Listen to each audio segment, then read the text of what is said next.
Welcome to the Mindfulness Meditation Podcast presented by the Rubin Museum of Art. We are a museum in Chelsea, New York City that connects visitors to the art and ideas of the Himalayas and serves as a space for reflection and personal transformation. I'm your host, Tashi Chudran. Every Monday, we present a meditation session inspired by a different artwork from the Rubin Museum's collection and led by a prominent meditation teacher from the New York area. This podcast is a recording of our weekly practice currently held virtually. In the description for each episode, you will find information about the theme for that week's session, including an image of the related artwork. Our Mindfulness Meditation Podcast is presented in partnership with Sharon Salzberg and teachers from the New York Insight Meditation Center, the Interdependence Project, and Parabola Magazine, and supported by the Frederick Lentz Foundation for American Buddhism. And now, please enjoy your practice. Hello, everybody. Tashi Denlek. Welcome. Welcome to Mindfulness Meditation Online with the Rubin Museum of Art. I'm Tashi Chudran, and I'm so happy to be your host today. It is so wonderful to see so many familiar names on the chat here. I see you joining from Lower Manhattan, Brooklyn, Upper Manhattan, Jackson Heights, Queens, Lancaster, Pennsylvania, Flushing, Queens, Seattle, San Francisco, and someone as far as France. Wow, thank you all so much for joining. And those of you who are first time, we are a museum of Himalayan art and ideas in New York City, and we are so glad to have all of you join us for our weekly program where we combine art and meditation online. Inspired from our collection, we will take a look at work of art from our collection. We will hear a brief talk from our teacher, and then we will have a short set, 15 to 20 minutes, for the meditation guided by our teacher. Today's theme and artwork, we are still exploring on the theme of gratitude, and the art connection for today's session is this beautiful prayer beads mala called Trengwa in Tibetan word, origin from Tibet. This strand has a standard 108 beads, an auspicious number rooted in early Buddhist literature on prayer beads and pre-Buddhist Indian beliefs, but also symbolic of purifying the 108 causes of negative karma. In Tibetan Buddhism, prayer beads are used to count the recitation of prayers or mantras.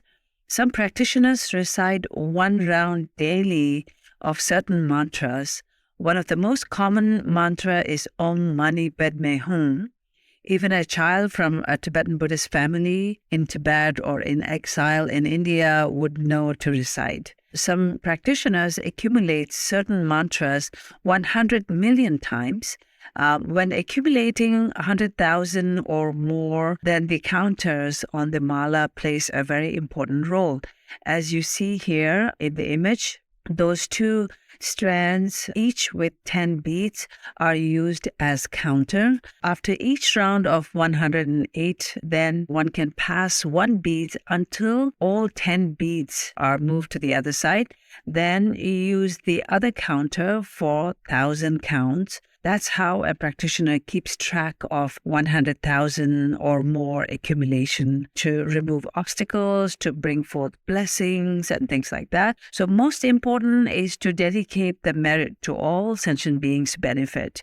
In fact, I remember there is a saying in Tibetan called Ngaki Nupa Tangla Yu, which means the power of mantra is in the number of accumulations. Isn't that amazing?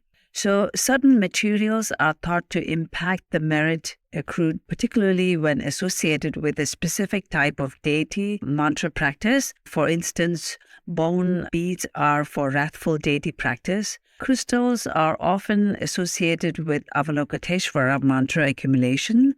Likewise, red stone for magnetizing, for power and love, and then turquoise precious stones are to open all chakras and also for healing. And prayer beads are religious objects of a particularly personal nature, and so the materials often reflect both the status and taste of the bead's owner. This set, with its precious stones and metal and intricately carved bone, once belonged to a princess of Derge in eastern Tibet. And this is a prayer beads from 19th century.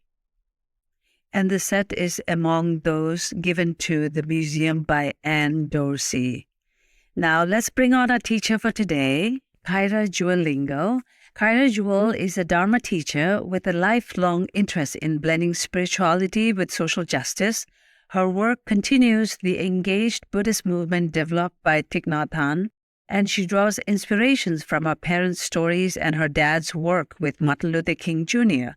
After living as an ordained nun for 15 years in Thich Nhat Hanh's monastic community, Kaira Jewel now teaches internationally in the Zen lineage and the Vipassana tradition, as well as in secular mindfulness at the intersection of racial, climate, and social justice, with a focus on activists, Black, Indigenous, people of color, artists, educators, families, and youth. Based in New York, she offers spiritual mentoring to groups and is the author of We Were Made for These Times, 10 Lessons in Moving Through Change, Loss, and Disruption from Parallax Press. Her teachings and writings can be found at kairajewel.com. Kaira Jewel, thanks so much for being here. Thank you so much, dear Tashi, for the introduction, and for everyone at the Rubin Museum for having this gathering. It's good to be here with you all. Yes, I'll just say a few more words about this event on January 1st in case you'd like to join us. I'm so happy that we're connecting with these prayer beads today, because my husband is an Episcopal priest who grew up Catholic, and there are prayer beads all over our home, both Buddhist and Christian, and they have a lot of significance for me, for us.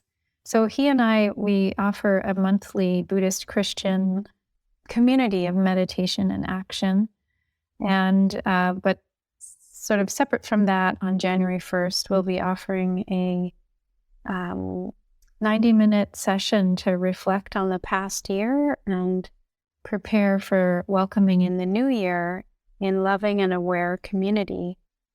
And so we'll gather on Zoom, and we'll offer the ancient prayer practice inspired by St. Ignatius of Loyola called Examine.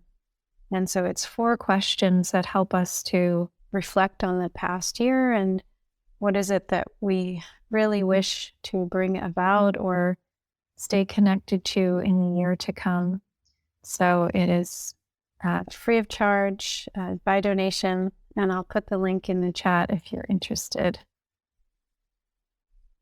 So we're exploring the theme of gratitude, and what's coming up for me today is the importance of gratitude, especially when things don't feel like we need to be grateful for them, right? When things are difficult and challenging and hard.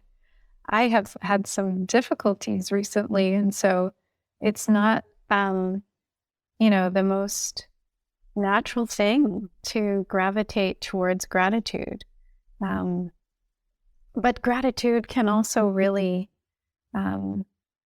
be a kind of boat on rough waters. Like, if the difficulties in our life are stones, if you drop a stone in the water, it'll just sink to the bottom. But a boat can carry many stones and not sink. And gratitude is like a boat that can help us hold the difficulties of our life and not sink with them. So I'll tell you a story. I actually just went to pick up my dad at the airport today. While I was in traffic, I saw the car ahead of me had a bumper sticker that said, "Student driver, please be patient." And I felt so touched by this bumper sticker because I thought every one of us needs that bumper sticker.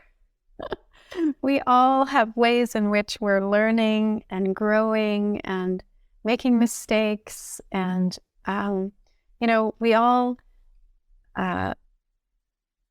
all deserve that graciousness of others, being patient with us, still being a student of life.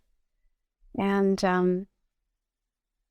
this sense of generosity to give people the benefit of the doubt, to not be so quick to judge. It was very touching for me. And so I named that because the story that I want to tell you is about my dad. So this happened today as I was going to pick him up. Felt like an important teaching. Balin. So my dad and I, this happened when I was a nun. I was traveling with Thich Nhat Hanh and the larger Sangha of lay and monastic students. We were in India for about a month, leading retreats and visiting schools, bringing mindfulness into schools and offering retreats for teachers. We had retreats for the Dalit community. So we had just completed a retreat for teachers. My dad accompanied us on this journey. So this happened to him. He was helping me. I wanted to offer fruit to people who were begging at the train station. So I put bags down. He put bags down so we could get to the fruit and offer it. And then we got all our bags and went onto our train. Well, he realized when he got to his seat that he had left his laptop bag, which had his phone and it had his keys and it had his laptop.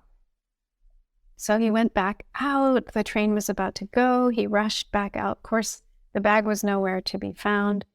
And so he was in great distress. And he happened to be sitting next to a Muslim family, a woman and two younger daughters.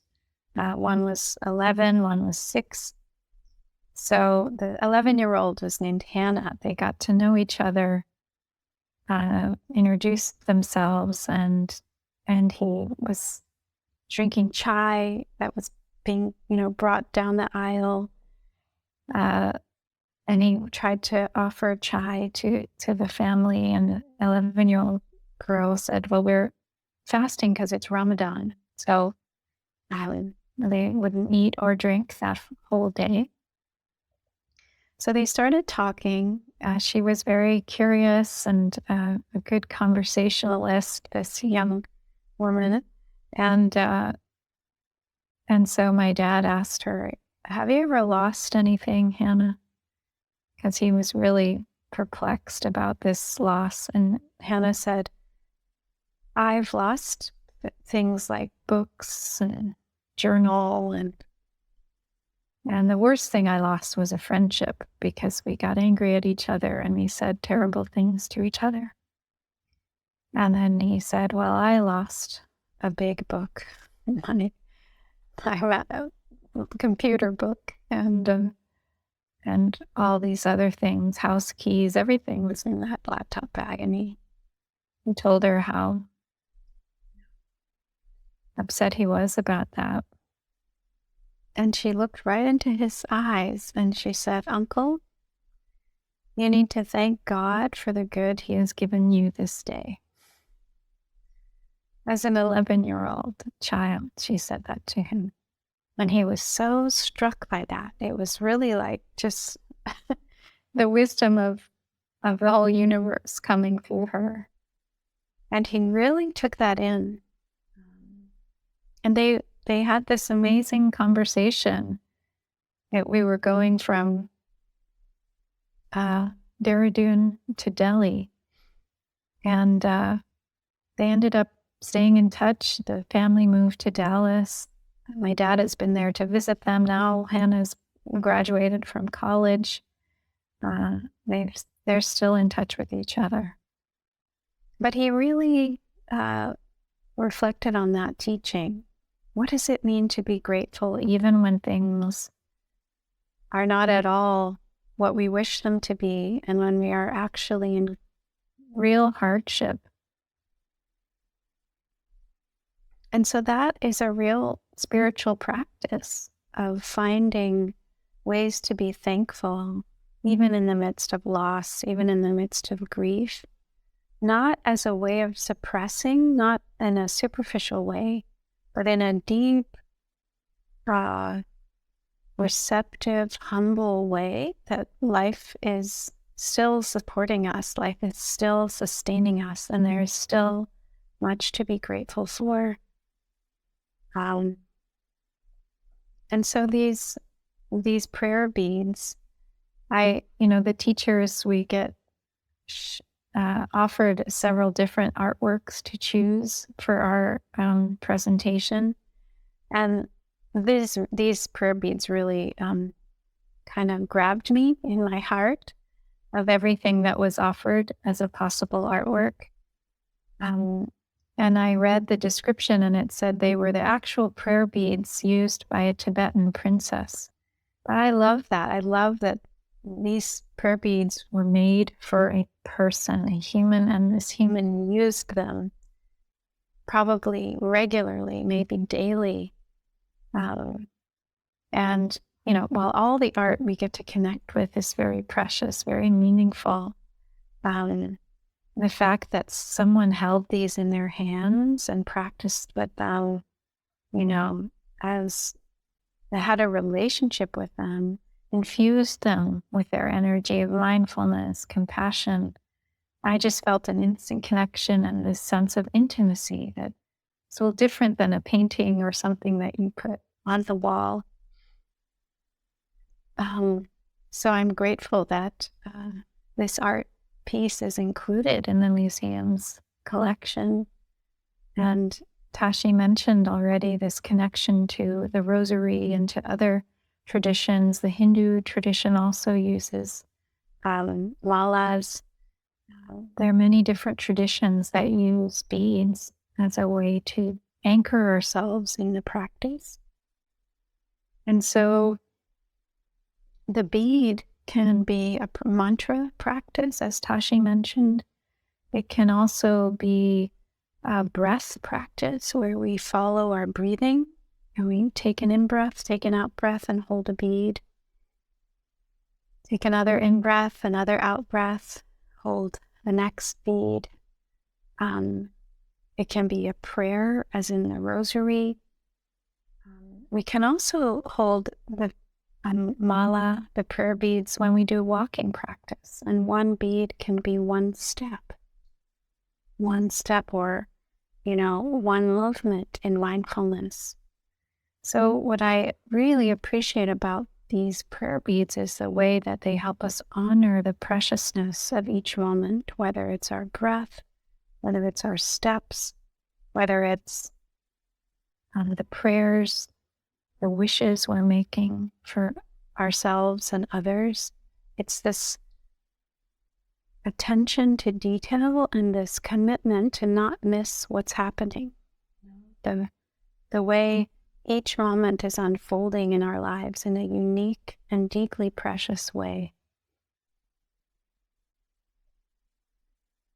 And so the meditation I want to offer us around gratitude, we can also think of holding a bead and being aware of one thing we're grateful for, calling to mind a person that's in our lives that we're grateful for, an animal or a place we love to go to, and the next bead, another gratitude we can call to mind.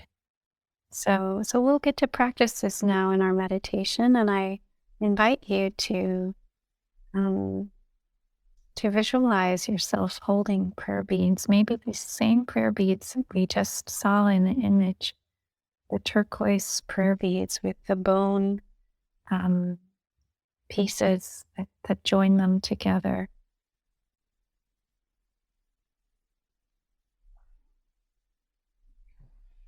So taking a position that supports you to be present and also at ease. Feeling your feet on the ground. Feeling your seat in the chair or on your cushion, wherever you're seated.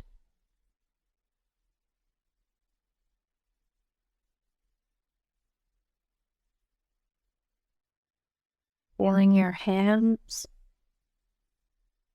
noticing whatever sensations are there in your hands.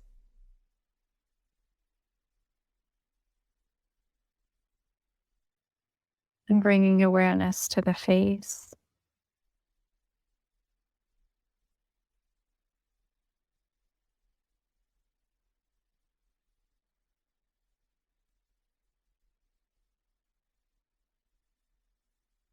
Allowing the muscles of the face to rest over the skull, to soften.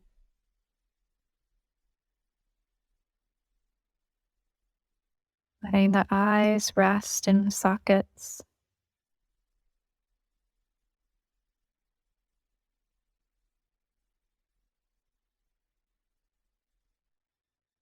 Allowing the shoulders to release down away from the head and neck.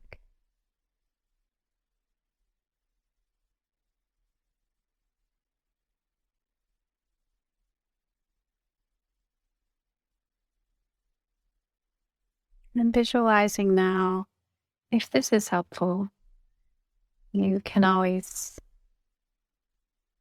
just connect with the physical sensations of my guidance if visualization isn't so helpful for you. But seeing yourself holding on prayer beads,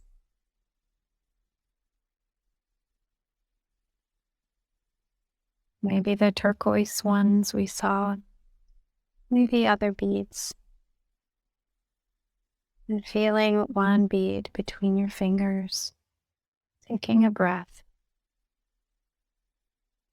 inhaling it out, moving to the next bead,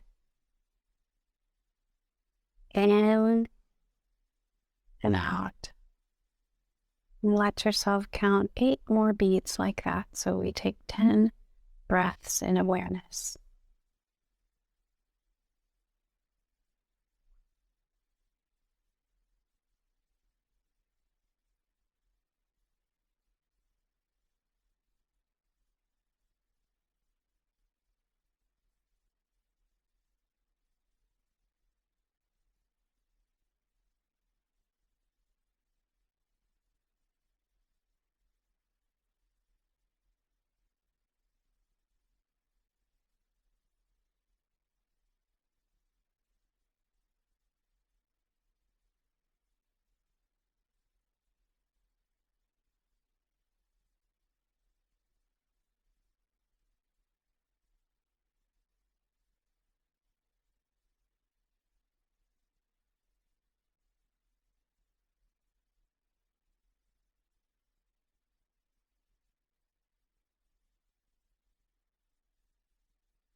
Each time you breathe a new breath, you move to the next beat.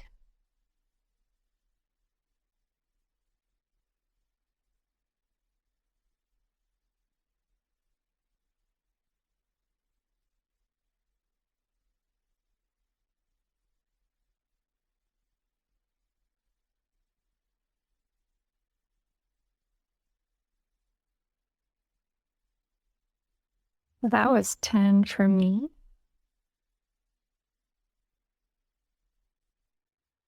You can release that attention to the breath.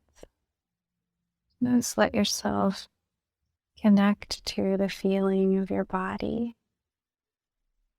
Notice what's here.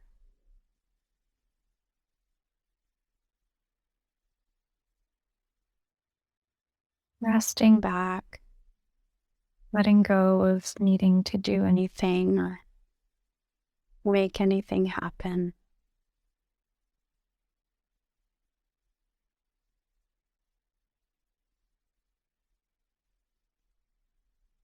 Just being.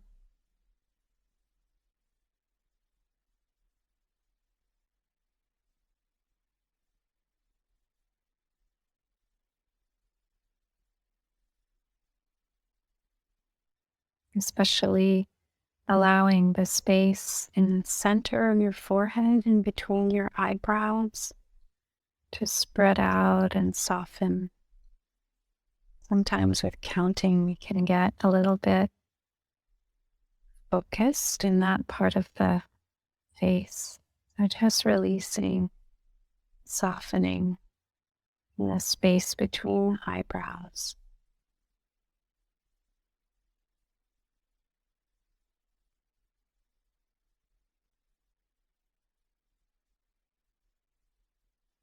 So now again, only if it's helpful, visualize the prayer beads. And now you're holding a bead that represents something you're grateful for. So call to mind maybe something in your physical environment that is supportive of you. Maybe it's a plant or something that you find beautiful or comforting in your home. So hold that bead, connect with your gratitude for this thing in your physical environment.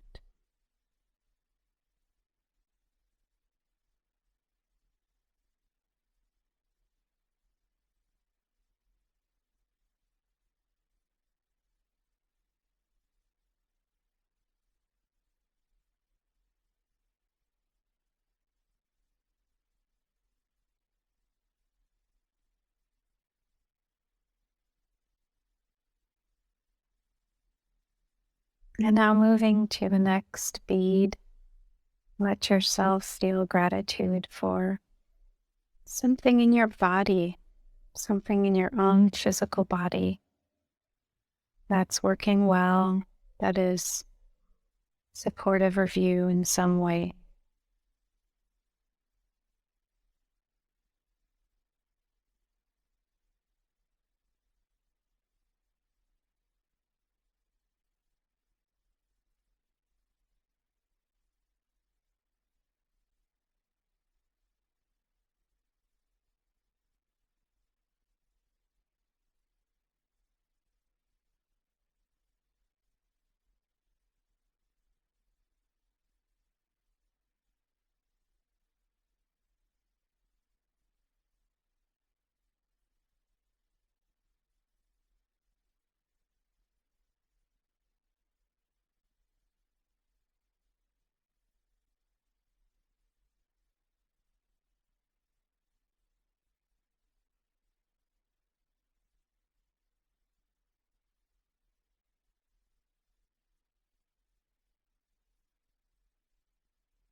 So we have people doing lawn work nearby. So I'm moving to the next bead and grateful that they are taking care of the lawn.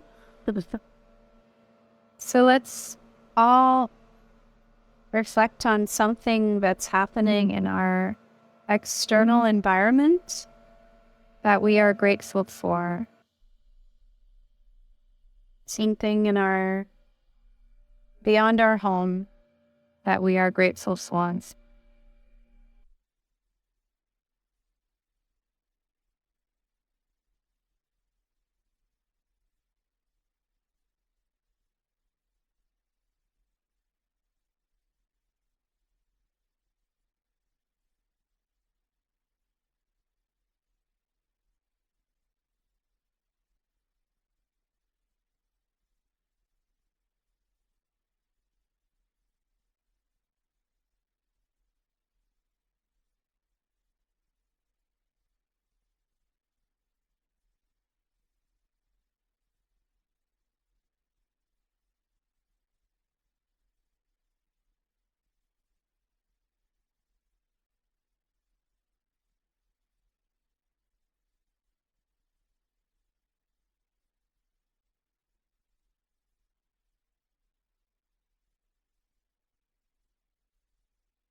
Now bringing to mind as we move to the next bead in our prayer beads, someone, a person that we feel grateful for from our past or from our present, someone who has been kind to us or encouraging of us.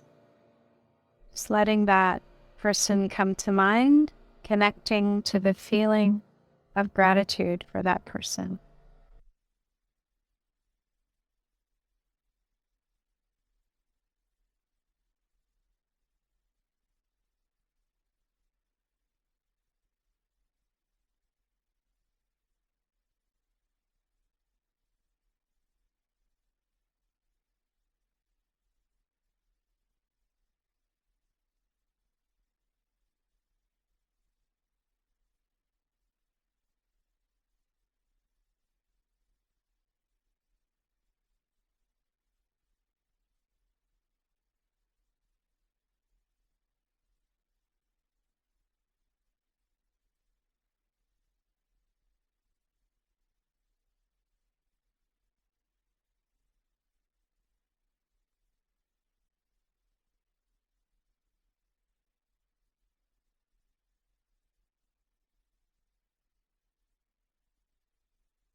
And for the last bead, we can bring to mind a species beyond the human, in the more than human world that we are grateful for.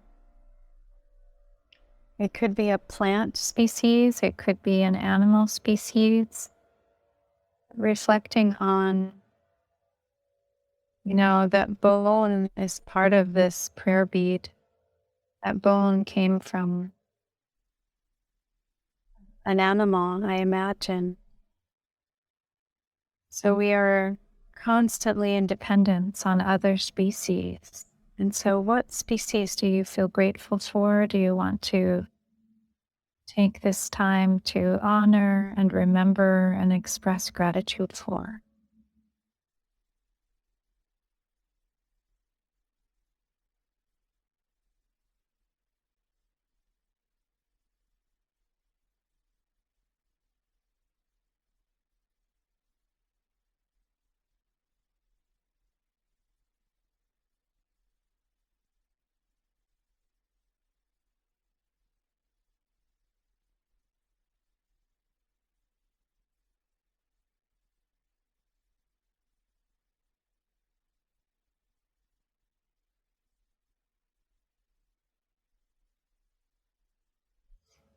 For me, I'm so grateful that dogs exist, that we have this canine species that evolved, that early humans and early dog ancestors evolved to be able to live together and support each other.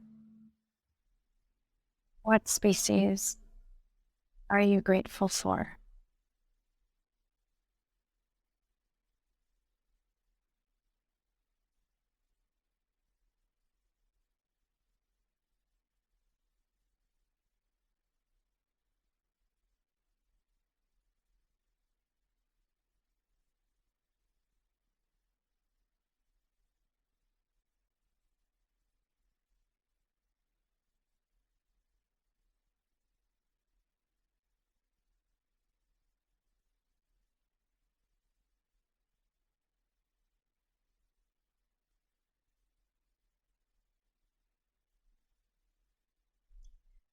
I know I said that was the last bead, but one last bead is just gratitude for the earth, for our whole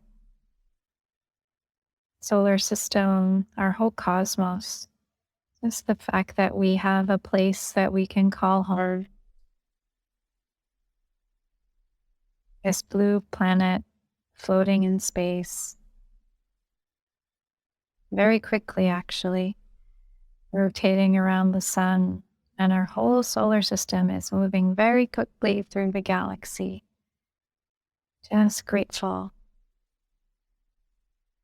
that we have our place within the other celestial bodies, that this whole universe is our home and sustains us in all of our needs every single day.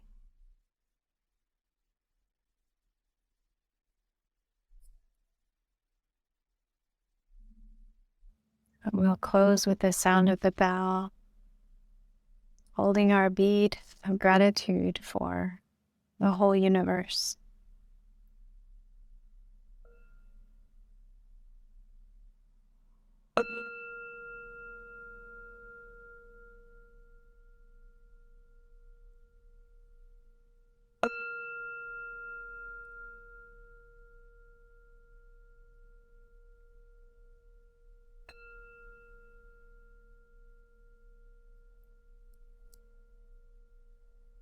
Thank you.